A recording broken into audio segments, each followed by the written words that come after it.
Well, let me ask you this. Where were they supposed to cash this? Well, they would have sent everything to the Treasury. It was all the original, was everything. All they had to do was just send it to the Treasury. And the Treasury has $153,749.97 that belongs to you, that then they were just gonna pay to them. Yes. Okay. Yes, but state comes from the federal. No, it doesn't. What do you mean it comes from it? Do you realize you got 50 sovereign states here that can do their own thing, separate and aside from what the federal government does, and they do it all the time.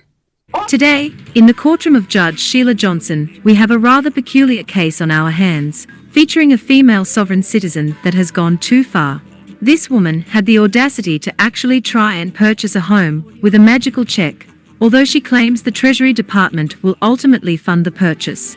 Obviously, this lady is full of crap, and that silly made-up check she tried to issue amounts to just a piece of scrap paper, not even worth the ink printed on it, albeit a very fancy-looking piece of scrap paper, adorned with cool little watermarks. Judge Johnson seemed bewildered by the charade, because she may be unfamiliar with the whole sovereign citizen shtick.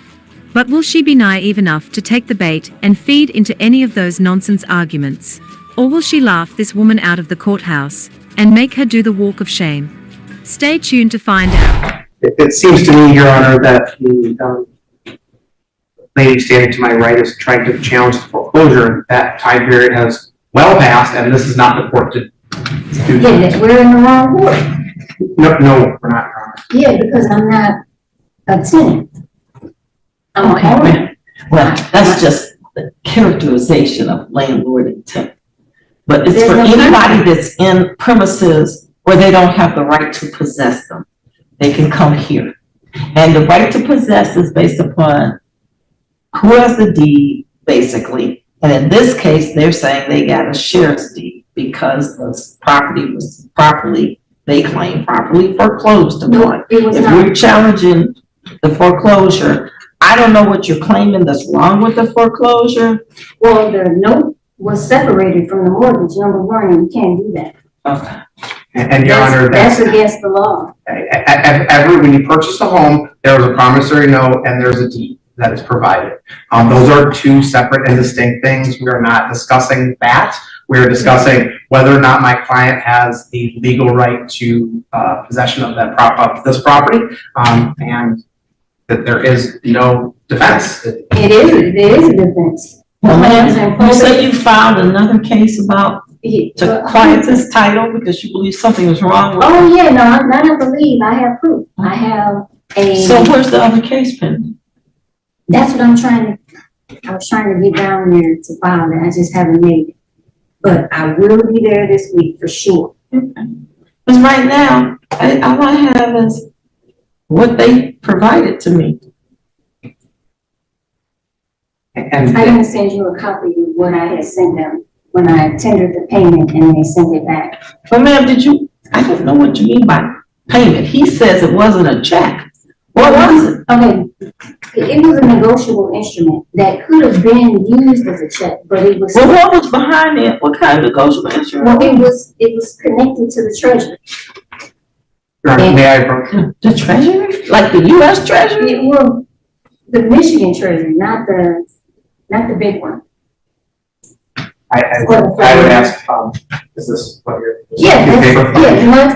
I'm holding in my hand a document that says this is a non-cash item, not a check on the top. And may I approach, Your Honor, so you can take a look? This is what we're discussing.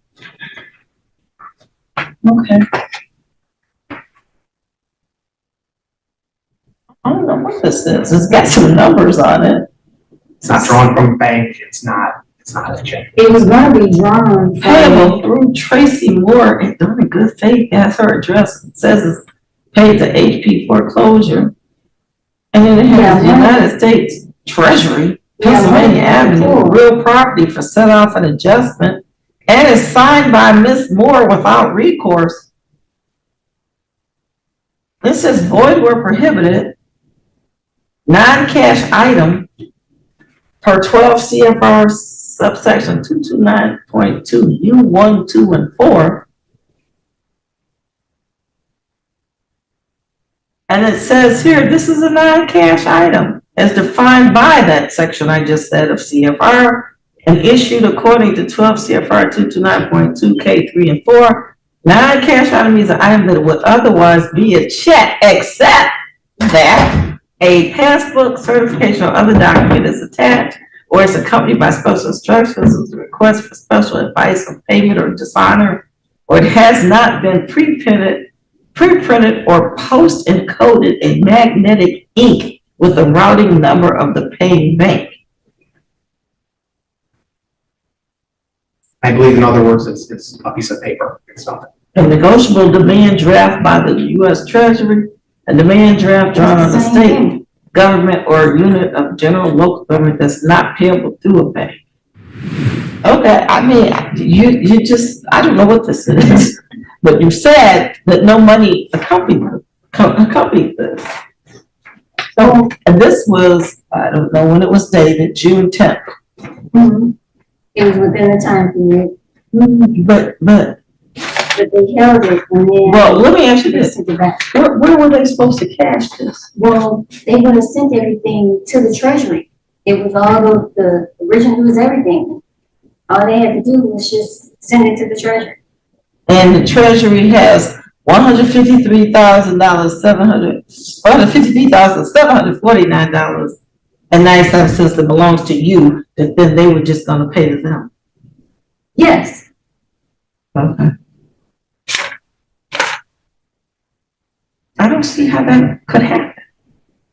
Well, we wouldn't know because they sent it back. Because my client can't do anything with that.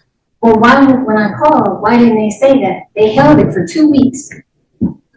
They don't need to do anything with that. It's not a payment. If there was a payment, they would have to accept that payment. There was no payment.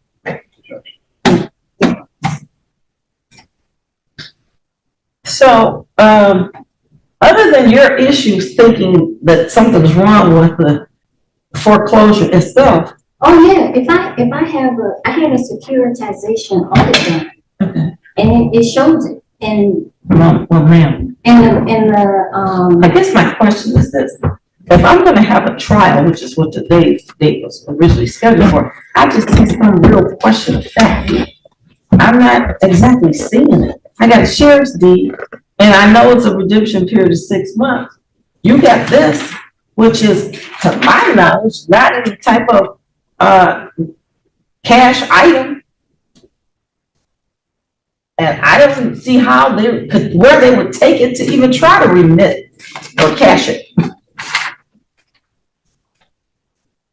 I mean, it's like I did. I don't know where you got it from, but it says the document has a background in micro printing, and there's an artificial watermark on the reverse side. I have no idea where you got this and how they were supposed to cash it. They just needed to send it in.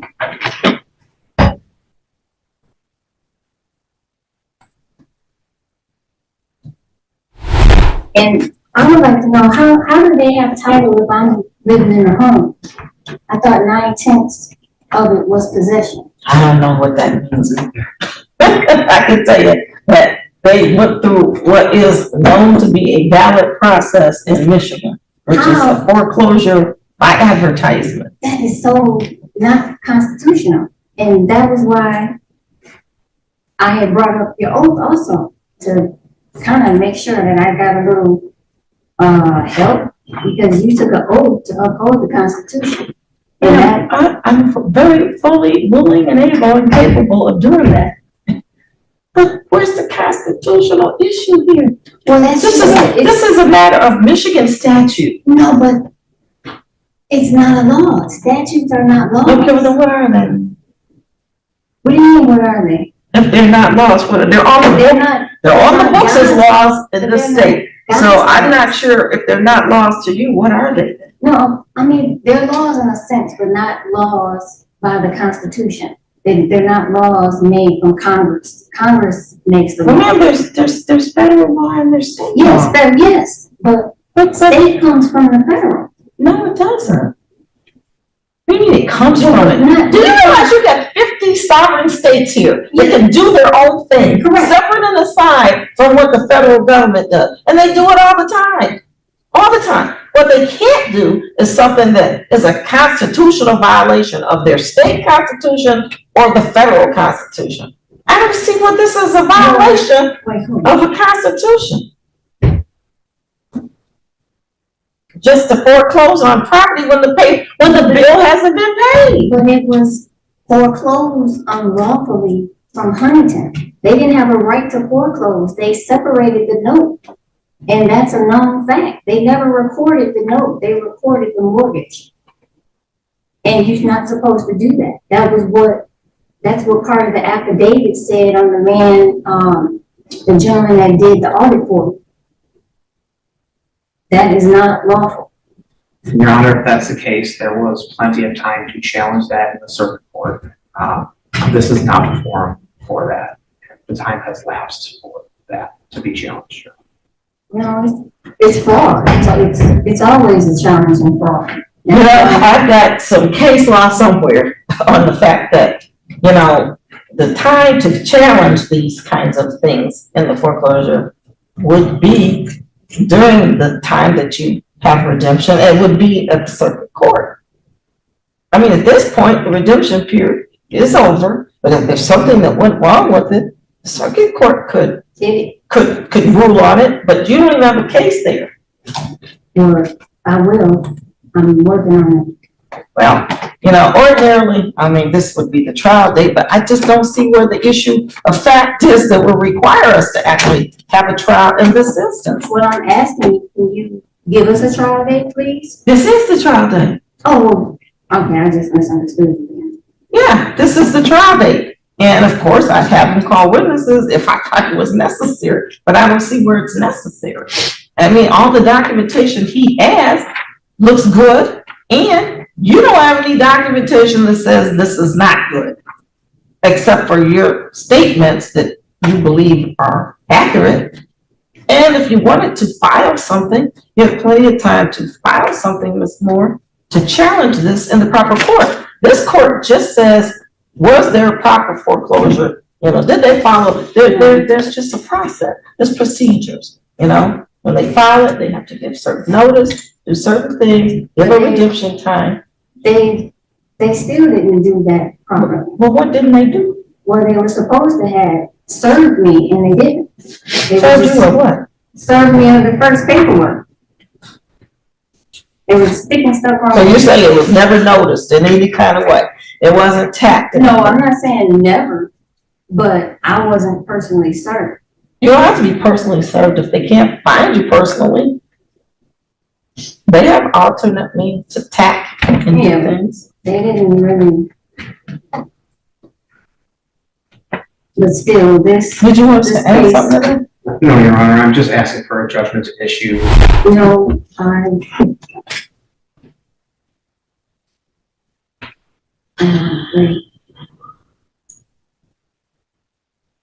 Okay, well, the court is constrained to have to grant his relief because they don't see the issue of fact here for trial. It appears based upon the review of all the documentation that's been provided that there was a valid foreclosure sale. Redemption period has passed.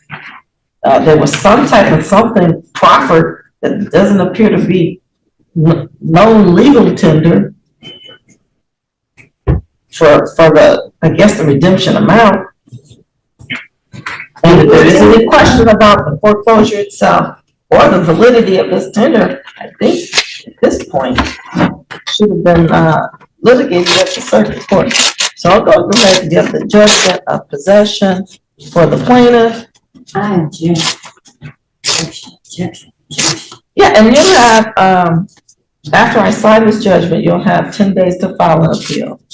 The writ date will be, if I have the judgment today, it's going to be December 7th. All comments, viewpoints, interpretations, and insights expressed in this video are for education and entertainment purposes. All individuals featured in the video are to be presumed innocent until proven guilty in a court of law. Please do not attempt to contact, locate, or engage with any individuals featured in the video.